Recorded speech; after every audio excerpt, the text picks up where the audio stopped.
star you'll know best for Gregory's Girl, the comedians for such madcap follies as The Young Ones, Filthy Rich and Cat Flap, Saturday, Friday Night, Porterhouse Blues, Spitting Image. Now they're about to go legit and tread the boards of the West End stage, laddie, in The Common Pursuit, played by Simon Gray, the Phoenix. Welcome, Stephen Fry, John Sessions, John Gordon Sinclair, and Rik Mayall.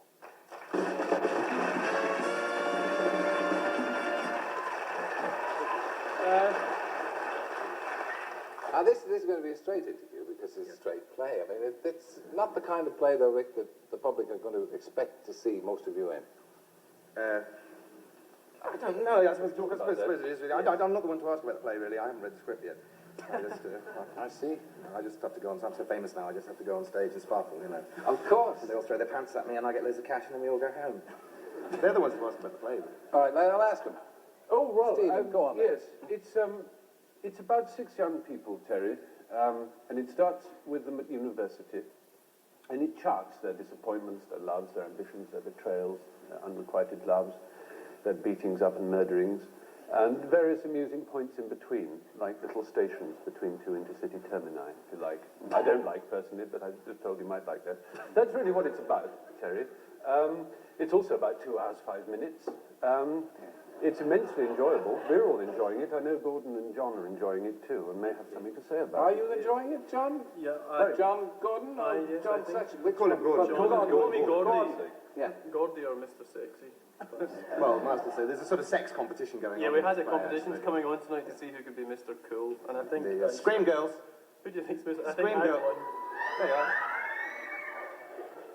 That was the fellas. That must have been for Terry. What was the original question? The original play about? Yeah. What's the play about? Well, we thought it was a play about, but I mean, you enjoy being in it. Oh, very much. It's a real challenge. Is And it? it's all about friendship, and which is very nice because we're all friends. And Are you? very drama. Yeah. Will you stay friends, having done this together? Oh, I don't think so. No, I don't think so, no. Yes. Yes, and I intend to be friends with them all. I've been to bed with them all, Terry, as you know. It's been a rewarding experience. Very rewarding experience. We had to in the pay. case of Gordon. But no, I want to be serious for a moment, if I may. You've asked a question, Terry. You deserve surely the right to have it answered. What's the programme for? It's a play about, in a sense, aging, going between the ages of 20 and 30, so we have to do a lot of makeup, which is very exciting, because in theatre you do your own makeup. You see, in television, as you know, you have it done for you, but we have to do our own. Goodness. And we have to age 10 years, which is very exciting. It's a very difficult thing, because basically, you know, they say, oh, come on Terry's show and publicise the play. And plays are very difficult things to publicise, really. You can't really say, oh, you must come and see this, it's all about friendship and getting older. It doesn't sound like... Not much of a turn on. It's not the sexiest show in town. Well, because, I mean, you can't really describe a play because you have to come and see what it's about. I can tell you what it isn't. I mean, it isn't The Young Ones, and it isn't Gregory's Girl, and it isn't Napoleon, and it isn't whatever Stephen does when he's working. Thank you. Thank you. That seemed to me a soft impeachment of what you just said. Yes. Well, he's right, you see. I mean, you know, it's no good saying, you know, Hamlet's about someone who thinks he might kill his stepfather. It just doesn't sound very interesting. It's about so much more than that. There's a richness there. Do you know about donuts, Terry? Have you ever seen a donut? Well, yes. Yes. Well, as you know, they have different fillings. Sometimes it's jam, sometimes it's apple, sometimes there's no filling at all. Well, show business is rather like that, isn't it?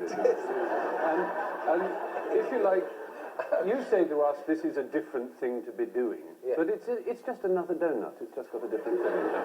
That's how I want you to think of it. Well, that's going to jam them into the theatre, isn't it? That's a nice idea. We are enjoying eating the donut. Are you? Yes, as it were. Yes, we are having a... What about the audiences? Because you've been playing in Watford. Have you been thrown off the stage? Well, we did very good business in Watford, actually. We sold it out for 3.5 weeks, which is... London's a bigger town than Watford, and we're running till... Well, I'm in it until June. At the Phoenix Theatre. Yes, the Phoenix Theatre in Charing Cross Road, opposite. We've already mentioned that, thank you, Rik. We've mentioned Phoenix, Rik. John, you're used to appearing on the stage on your own without any help from anybody. I mean, Yes. do you get more nervous working with these chaps than on your own? Yes, I do, actually. It's because when something goes wrong by yourself, you can pretty well get yourself out of it. But I've got friends here having difficulty. They can help me. No, but I mean, in a play, if you get something wrong, it's sometimes more unnerving because you realise you're not only making a mistake yourself, you're making it difficult for other people. So that, in that sense, it's more difficult. Yeah, so even if you don't make a mistake, you're making it difficult for other people. Yes.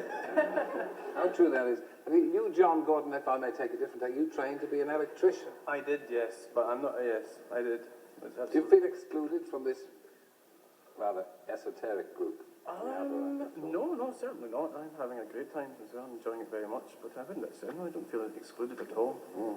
He painted, John Gordon here, he painted a painting in his dressing room. As well, when we were in Watford, he painted a huge painting on the wall of his dressing room. Isn't that lovely? While he was on the stage. He's a very good While I artist. was on the stage, that's omnipresent kind of guy. Have you in the time that you worked together on the stage and in Watford and in this play, have you discovered anything in common that gives you an ability to relate to each other? Well, we all come from very different kind of entertaining backgrounds, really, and so we've all got a lot to learn from each other. We sound like a load of farty old actors, don't we? In fact, we're a lot sexier than that. So there is always... I mean, this is the sort of straightest thing I've ever done, really. I did the government inspector at the Nash, but that was a bit... Don't agree with that. Bastard. There is always lots and lots of things to learn. I mean, I don't know anything about being an electrician, so Gordon's there to teach me that. I don't know anything about being a git, so, you know, Stephen's there to teach me that. And John doesn't know anything about anything, so he hasn't got anything to teach me. Yes. But we are all being stretched in various different ways. I'm 5 foot wider this way, and John he's actually shrinking. Yes. So we are. But it is a more difficult acting job than I've done for a while, and I certainly think most of the others as well. Oh, get off, you old git! We're having a very serious interview here. Please, Desperate, trying to get on someone else's telly programme. Yes. What I would say, Pushing themselves forward. what I would say is, well, a number of things I would say. What I would say is it's different because, of course, you're not talking to the audience, you're talking to each other, which is very exciting. I'd also say there are two other people in the play, Paul Mooney and Sarah Berger, who are awfully good. And it's a shame they can't be with us, but as you can see, only 4 fit on. Yes, we haven't got. In fact, there's two more people coming on shortly. Probably just as well without, but they've insisted on coming on. You're all around 30 now, aren't you? You're all, oh God, so roundabout. Yeah. So you're all maturing. It is probably time you decided to take on a challenge of something more serious. I suppose so. Yeah. I mean, I was a stand-up for a while. I used to work a lot with Adrian Edmondson. Hello, Adrian. And he sort of decided not to work in cabaret anymore. He sort of left me on my own with just a microphone. I've done everything you can do with a microphone now, including that. So I needed something. I was looking for something with other people and with sets and you know, other things to make jokes with. I mean, when you say this is a serious play, it's not just a serious play. There are sad bits and there are funny bits, and I've got some very good laughs in it. So the main difference is that there are other people to work with and sets and other things to do gags with, although it's sad as well. What might be an unfortunate factor is that people tend to feel if you've done comedy, particularly very upfront comedy, let's say, like Rik has done, then why should you be in the West End and why should you be in a play? There's a dreadful compartmentalisation which tends to go on. I suppose you'd call it typecasting, really. And it's... sorry, I think we're all going to sleep. No, but... yeah, let's dance. Let's dance.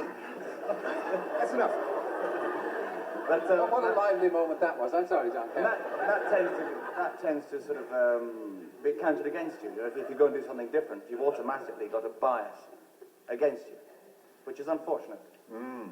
I think all the groovy press is going to say why are they being so square, and all the square press is going to say why are they being too groovy. So we're caught between two posts. But the show's very good, so people should come and judge for themselves and not be told what to think by the scum. Yeah, please.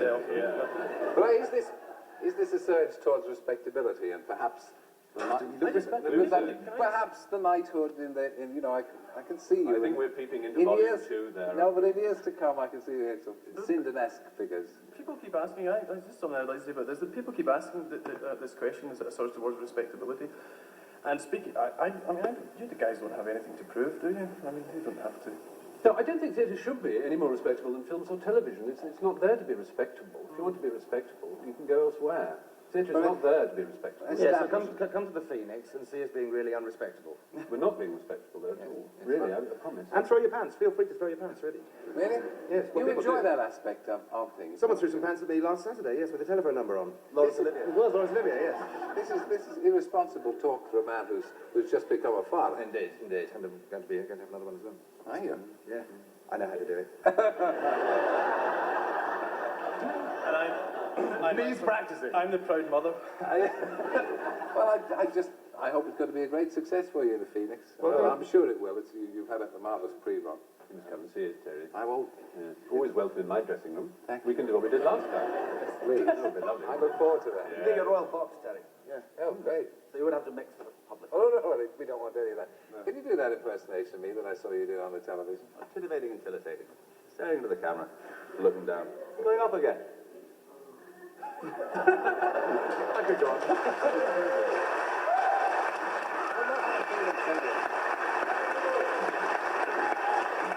Well, good luck to all of you. Please Thanks, stay Terry. with us because it's been tremendous, and I'd just like you to stay as long as you possibly, Probably, possibly, midnight. whatever. Anyway, Yes, bring on the quite. talent this gets. Quite, yeah. I want to go back, come with me if you will, to February the 5th, and the night of comic relief, in which, of course,